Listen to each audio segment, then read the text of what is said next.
जय हिंद, जय भारत।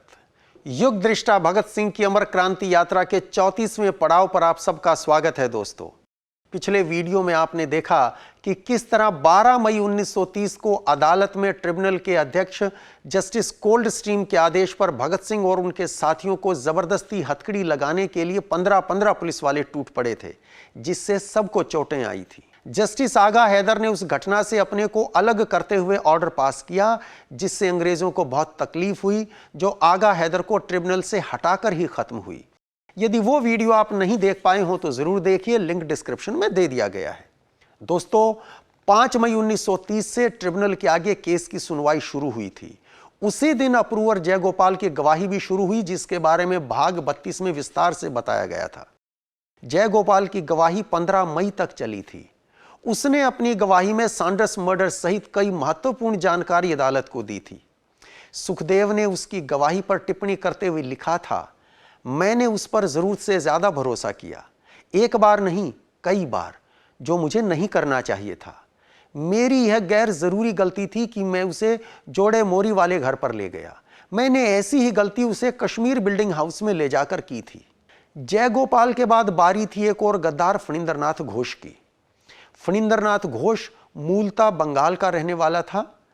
बंगाल की वीर भूमि ने अनगिनत वीर योद्धाओं शहीदों को जन्म दिया था, जिन पर मां भारती सदैव नाज करेगी। लेकिन फणींद्रनाथ घोष एक कलंक निकला। इसका परिवार बेतिया बिहार में बस गया था। वहीं रहते हुए ये पहले बंगाल के क्रांतिकारी दल अनुशीलन समिति से जुड़ा। 1920 के दशक के पूर्वार्ध में हिंदुस्तान रिपब्लिकन एसोसिएशन यानी HRA उत्तर भारत में सबसे बड़ा क्रांतिकारी संगठन था। भगत सिंह भी HRA से जुड़ गए थे, लेकिन काकोरी केस के बाद संगठन छिन्न भिन्न हो गया था। वर्ष 1928 में भगत सिंह ने पंजाब, यूपी, बिहार, बंगाल और राजपूताना के अलग अलग क्रांतिकारियों को संगठित करने का बड़ा प्रयास शुरू किया। इसी उद्देश्य से अगस्त 1928 में विजय कुमार सिन्हा ने बेतिया जाकर फणींद्रनाथ घोष को 8-9 सितंबर 1928 को दिल्ली में होने वाली महत्वपूर्ण बैठक में शामिल होने का न्योता दिया। फणींद्रनाथ घोष की गवाही स्पेशल ट्रिब्यूनल के सामने 16 मई से शुरू हुई और 23 मई तक चली, और यह मुकदमे में बहुत हानिकारक साबित होने वाली थी, क्योंकि उसने पार्टी की बंगाल, यूपी, पंजाब, दिल्ली की गतिविधियों के बारे में विस्तार से अदालत को बताया था।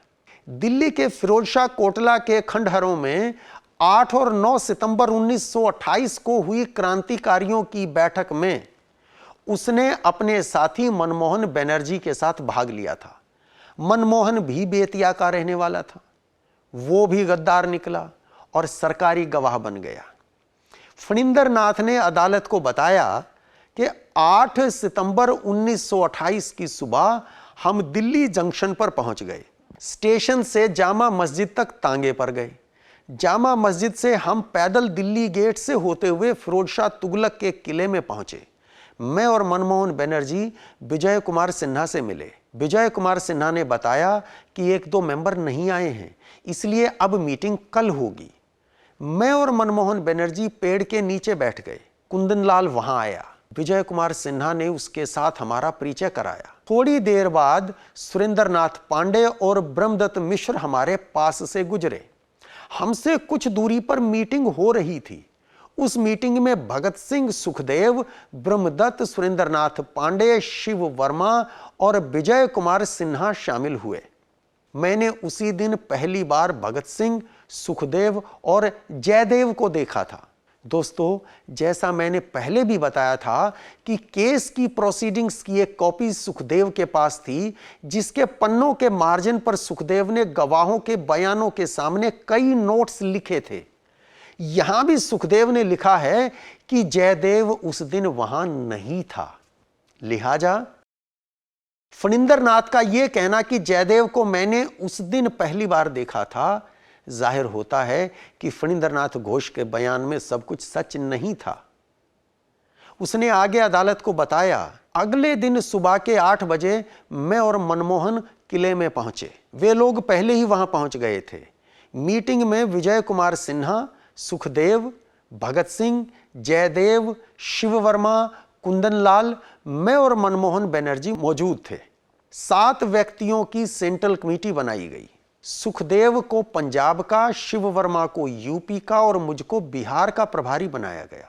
चंद्रशेखर आजाद को मिलिट्री विभाग का मुखिया व कुंदन लाल को सेंट्रल ऑफिस का इंचार्ज बनाया गया। भगत सिंह और विजय कुमार सिन्हा को सभी राज्यों के बीच संपर्क का दायित्व दिया गया। भगत सिंह से घर छोड़ने को कहा गया और यह भी कि वह अपने सिर के बाल व दाढ़ी मूछ भी कटवा ले। दोस्तों, ध्यान रहे कि दिल्ली की मीटिंग में चंद्रशेखर आजाद स्वयं नहीं पहुंच सके थे, पर उन्होंने संदेश भिजवाया था कि दल का जो भी निर्णय होगा उन्हें मंजूर होगा। मीटिंग में लिए गए निर्णयों के बारे में फणींद्रनाथ घोष ने अदालत को विस्तार से बताया। उसने यह भी बताया कि उस मीटिंग के बाद वो अमृतसर और लाहौर भी गया था। वहां की घटनाओं के बारे में भी उसने जानकारी दी। सैंडर्स वध के बाद दिसंबर 1928 के अंतिम सप्ताह में भगत सिंह कलकत्ता गए थे। कलकत्ता में भगत सिंह की जतिन दास से मुलाकात और फरवरी 1929 में आर्य समाज मंदिर में बम के लिए गन कॉटन के निर्माण का पूरा ब्यौरा उस पापी ने अदालत के सामने पेश किया। सैंडर्स वध के संबंध में उसने बताया कि कलकत्ता में भगत सिंह ने मुझे बताया कि उसने यानी भगत सिंह ने और उसके साथियों ने मिस्टर सैंडर्स का कत्ल किया है। तब मैंने उससे सवाल किया कि क्या उसने यह कत्ल सेंट्रल कमेटी की सलाह से किया है, तो भगत सिंह ने कहा हाँ। मैंने कहा कि निर्णय लेते समय मुझे क्यों नहीं बुलाया गया, मैं भी तो सेंट्रल कमेटी का सदस्य हूं। तब भगत सिंह ने कहा कि तुम बहुत दूर थे, इसलिए तुमको समय पर सूचना नहीं दी जा सकती थी। भगत सिंह ने यह भी कहा कि तुम्हारी सहमति की जिम्मेदारी मैंने ले ली थी।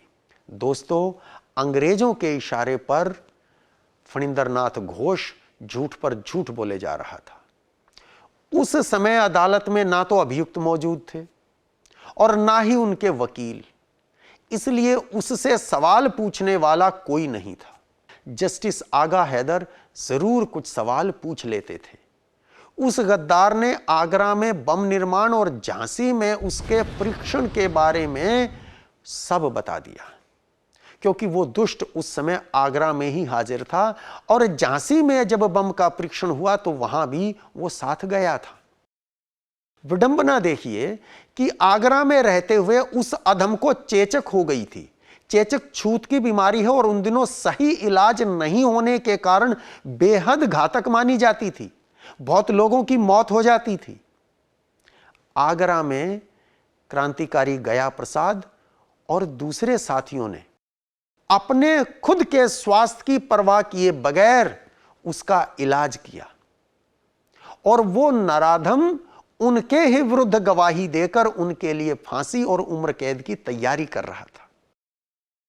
एक ओर ये दुष्ट था, दूसरी ओर वे लोग भी थे जो दिन रात भगत सिंह और उनके साथियों की सलामती की दुआएं मांगा करते थे।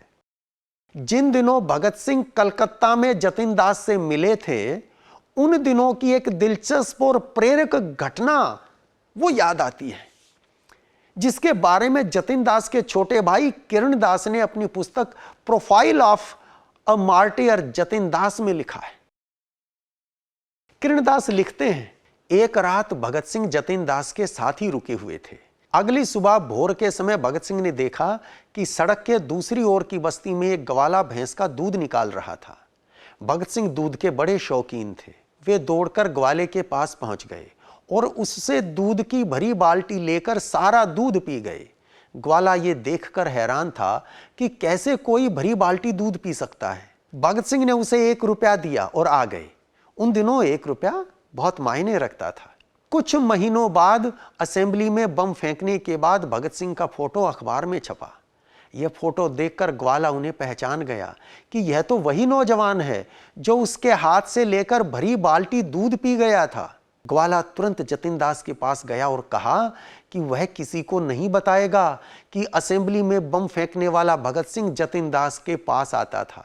ग्वाले ने जतिन दास के हाथ में 1 रुपया रखते हुए कहा कि यह रुपया भगत सिंह को लौटा दीजिए, वह तो मेरा सबसे अनमोल ग्राहक है।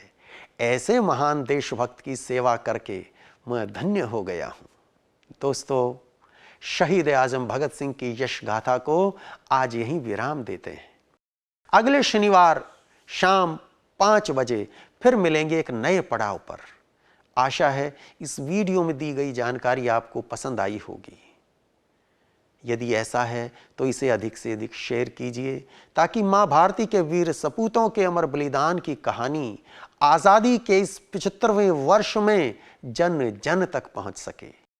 चैनल को यदि सब्सक्राइब नहीं किया है तो प्लीज कर लीजिए और समय पर नए वीडियोस के नोटिफिकेशन पाने के लिए बेल आइकन को प्रेस करना मत भूलिएगा। साथ ही अपने सुझाव, अपने प्रश्न कमेंट बॉक्स में लिखकर जरूर भेजिए।